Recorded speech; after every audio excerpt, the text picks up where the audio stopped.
بتنسى كتير، خد أوميجا. طبعا مصيبة، والناس فاكرة إن الأوميجا 3 دي بس للناس اللي بتنسى. ليه دماغك بطيئة؟ ليه متوتر؟ ليه شعرك بيقع؟ ليه بشرتك ناشفة؟ مش دايما ضغط، ده ممكن يكون أوميجا عادي على فكرة. الأوميجا بتعمل إيه؟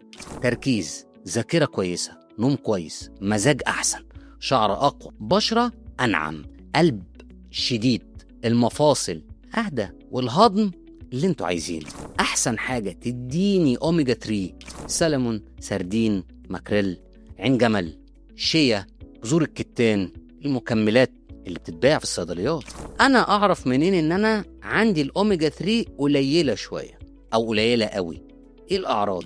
نسيان، اكتئاب من السهل ده، يعني اكتئاب على خفيف، ضبابية كده في التفكير وبحس إن أنا ماشي جوه الشبورة، جفاف الجلد، إمساك، شعر بيقع.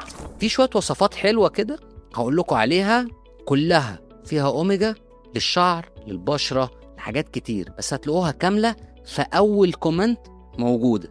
الأوميجا مش رفاهية، التويست إن الأوميجا دي أساس تشغيل جسمك، ولو ناقصة كل نظامك بيقع.